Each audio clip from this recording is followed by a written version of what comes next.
Small Los Angeles landlords say their tenants are taking vacations in Paris, Hawaii, and Mexico as their tenants refuse to pay rent during the city's eviction moratorium.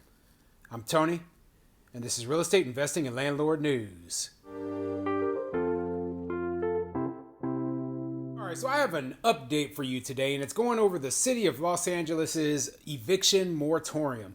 And the reason I'm bringing this update is I know a lot of people don't even realize that there are places still here in the United States that have eviction moratoriums going on. I mean, yeah, the pandemic is pretty much over for the rest of the country, but in Los Angeles, this nonsense is still going on, and it's making it very difficult for landlords to operate their businesses and very difficult for them to remove these bad tenants, okay? Tenants are taking advantage of the situation. I can't blame them either, okay? When you have a socialist system put in place by the city's government that says you don't have to pay rent, you can stay for as long as you want, and the landlord has to pay for you. Well, guess what? Bad actors and tenants are going to just step up there. They're going to take advantage of that situation and stay. And so who's the one who really is going to suffer through this? Particularly the small mom and pop landlords who don't have the lawyers and the huge emergency reserves that the big landlords have. And man, it's devastating, okay? I've told you 100 reasons since I started making these videos why I would never invest in Los Angeles, and this is just another one of them, okay? So they don't have an end to this eviction moratorium just yet, and who knows if it will ever end, okay? There is no guarantee that landlords will ever be able to return back to the way things were before the pandemic began. Wow. I mean, it's amazing. It's horrible, but it's important that we get the message out there, let people know that this stuff is still going on. And keep in mind that I want to make sure if there's ever another pandemic or anything like that, I want to make sure that these sort of eviction moratoriums and this nonsense doesn't happen again. Okay? Oh man. So before I get into the article, go ahead, hit the like, subscribe button, maybe leave a comment down below. Let me know what you think, okay? I've asked you before, do you think that Los Angeles is ever going to end this eviction moratorium, or do you think this nonsense is going to last, years from now? I mean, I think they put a date on it, but there's no guarantee that even when that date comes that it's going to end. Also, have you heard of other jurisdictions that still have eviction moratoriums going on? If you have, go ahead and put a comment below and, let me know, because, I don't know the specifics of every little smaller city. I kind of pay attention to what's going on in the bigger cities and, so I don't know everywhere that still has eviction moratoriums happening. So let's get into the article. This article is coming from NBCLosAngeles.com, and it says, small landlords say LA eviction moratorium limbo is a financial disaster. Yeah, and it's a financial disaster, all right. But let's see what the article says. Last month, the Los Angeles City Council voted to end the eviction moratorium put in place during the pandemic. But the council seems to be stalling on making it official because it still hasn't been signed into ordinance. This is frustrating small landlords who tell the I-Team that the city has been ignoring them throughout the pandemic, pushing them to financial disaster, all while, they say, some tenants are using the moratorium as a ticket to free housing. A vacation to Paris and Hawaii, a cruise to Mexico where there's swimming with dolphins, and short getaways to San Francisco, Yosemite, Big Bear. Yeah, I mean, don't be surprised that the tenants they're not gonna save that income or even make the efforts to pay. Instead, what they're gonna do is they're going to reallocate that income on stuff they really want. I mean, I heard the same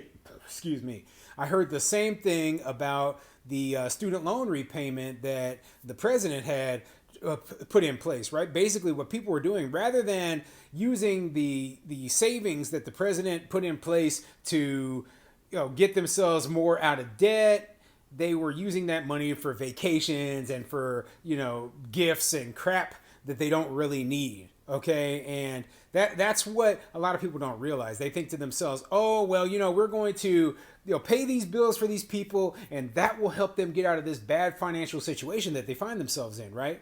No, it won't. Okay, the only thing you're doing by paying their bills is allowing them to continue their bad habits because they haven't learned the important lessons yet. Now, I know this isn't all people, okay? Now, I always read in the comments, oh, you're painting all the people who can't pay their rent as bad people. Well, you know what? At this point in time, these eviction moratoriums in a place like LA have been going on for so long. If you haven't been able to find a job, and if you haven't been able to, get your income back up to the level it was before the pandemic, then there's something wrong with you. Okay, not the landlord for, demanding their rent, not with me for calling you out for what's obvious. It's you, okay? Sounds nice, right? Landlords say these are all trips taken by their tenants who haven't been paying rent. They say it feels like they're subsidizing their tenants' vacations. Monica, who didn't want to use her last name for fear of retaliation by her tenant, says her tenant, who has a job, often didn't pay rent throughout the pandemic. Yet she took a vacation to Hawaii. Even now, still employed, Monica says her tenant has been paying very little because the city of Los Angeles lets tenants off the hook for rent. My life decisions are put on hold by the government, Monica said. We are struggling and I don't know how much longer I can sustain. And this is the problem when the government has too much control into a private business, okay? Now, obviously, every business is going to have some level of government control over it, right? But the way that capitalism should work is that businesses should be allowed to mostly be up to the free market, okay? And the free market is what determines the rent prices, what determines, everything that happens within this business. And it's not a thing where we say, oh, well, we're going to set price, the government is going to set price controls. We're going to say who can and can't be evicted. We're going to say who can and can't buy property. We're going to take property from people whenever we want. Basically, you don't have any rights when when you have all those different rules in place.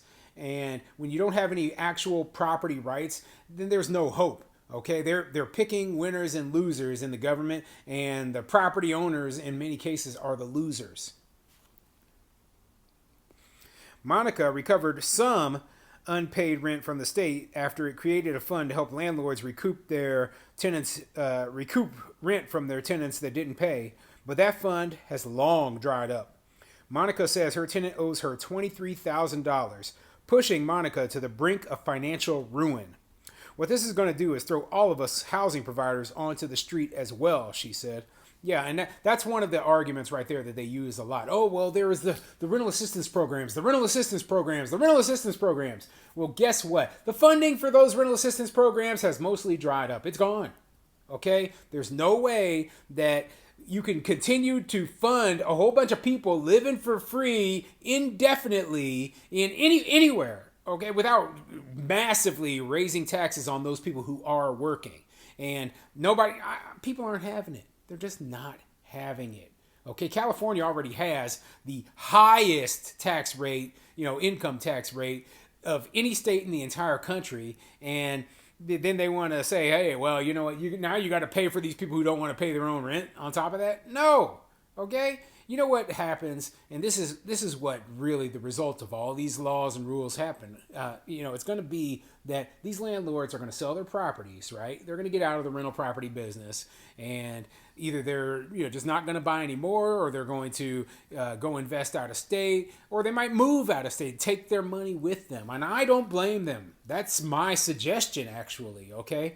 If you're from California and you look, I used to live in Arizona, right? There were so many, Californian refugees, as I call them, who were in the area, and they were moving out of state because of the extremely high cost of living, the extremely, huge amount of regulations and government just burden that was on all of the citizens there, right? And they realized, hey, I can go to Arizona. I can actually afford to live there. The taxes are extremely low, and the rules and regulations are not even half of what they are in California.